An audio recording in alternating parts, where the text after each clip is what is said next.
Most parents are wary of the so-called heavy metal music.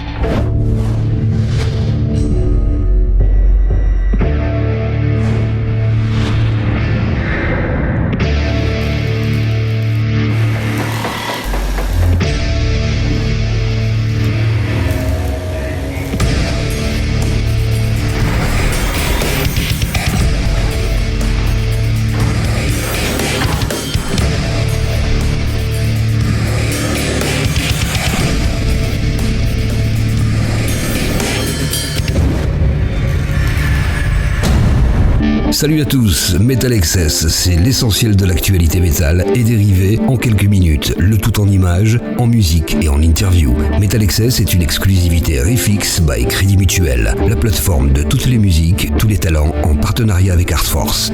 C'est parti!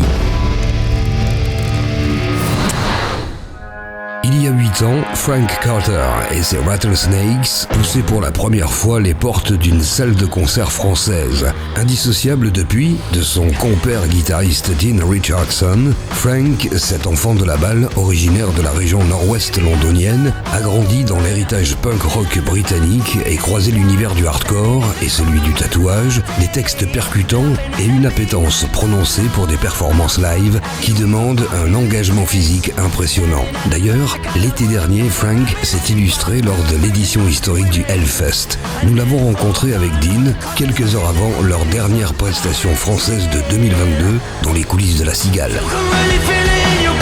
Le nouveau single en date, Parasite, offre une description assez précise d'un personnage. Sont-ils souvent confrontés à des parasites et comment arrivent-ils à les gérer ? You have to remove them very gently from your life, otherwise they can cause more damage. That's what I've learned from my times running through the Bavarian forests.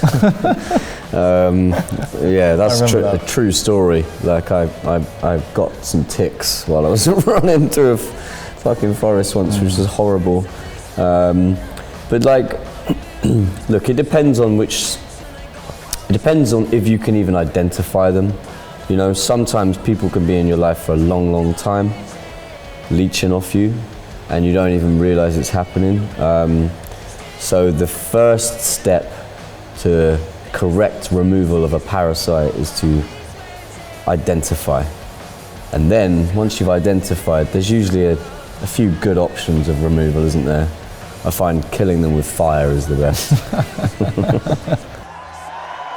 This is the girls' only mosh pit. Girls, if you've ever wanted to mosh but you've been too scared, this is your chance to get in the pit right now. And the guys will protect this space for you. So if you're a guy, get the fuck out. L'été dernier, Frank Carter and the Rattlesnakes a fait très grosse impression au Hellfest. L'un des moments forts dont tout le monde se souvient, c'est lorsque Frank a initié un mosh pit pour les filles. Où pense-t-il que la scène punk rock et hardcore se situe par rapport aux questions de mixité et d'inclusivité? I think punk rock and hardcore specifically are pretty far ahead as far as inclusivity goes. I think they've always been the scenes where the outcasts and the underdogs go to live and to feel a sense of community. So they've always been inclusive. I think rock in general has some way to go. But I'm definitely seeing a change within the younger generations. They're not really tolerating that old world thinking anymore, you know? Like there's been a real shift in what is and isn't acceptable. So while I think we've still got some way to go, I think it's probably been better than ever at the moment. And definitely punk rock and hardcore are the forefront of like inclusivity. It's also quite a complicated balance because those are some of the hardest sounding. Do you know what I mean? Like the fastest, most aggressive, sometimes most violent and chaotic scenes. So when you're bringing a huge amount of different people together under those terms, there's a societal hierarchy within that can sometimes be very complicated to navigate. And that's what we're trying to do. We're trying to eliminate the systemic trauma of the patriarchy from Rattlesnake shows, which are not punk, they're not hardcore, they're not rock, we're just music, right? We're trying to specifically eliminate the patriarchal societal element from our gigs, because I think once you address that, then you're left with people. And I think people that are at our shows, in their very heart of hearts, have good intent and actually could probably see eye to eye on a lot of things. You know, I think they all come to our show for the same reason. I think, unfortunately, we live in a landscape that is defined by the society that we live in, which is intrinsically capitalistic and patriarchal.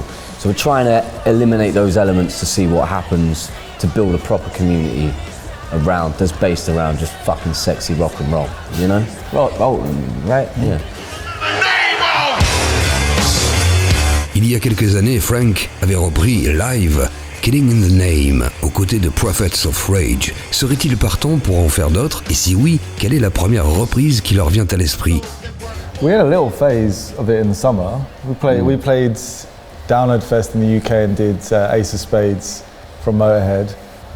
We did Drain of Blood from the Distillers, because they had to pull out, so we took their that slot was Download, and we. Motorhead was the year before. Motorhead was the year before, yeah.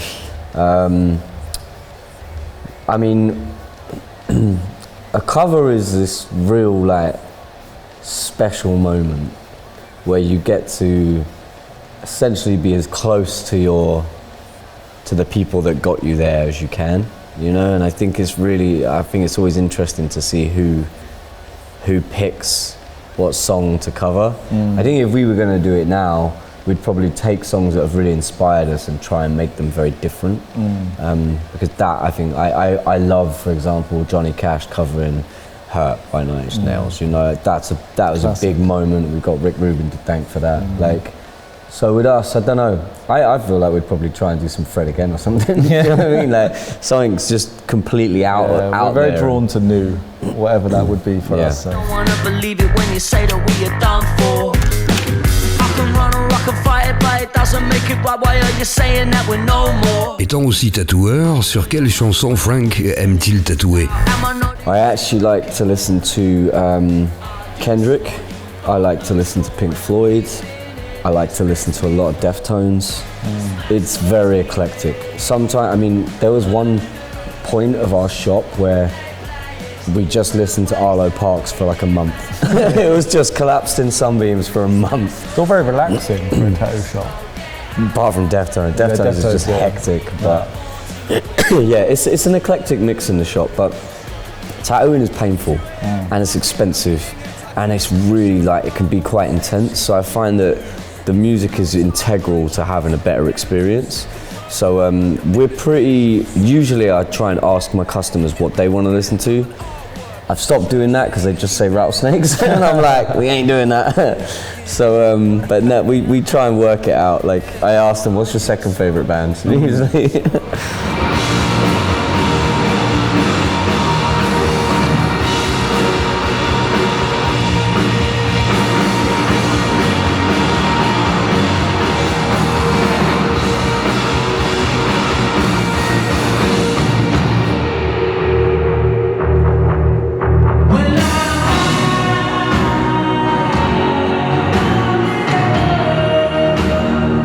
Quel est le dernier groupe qui les a enthousiasmés?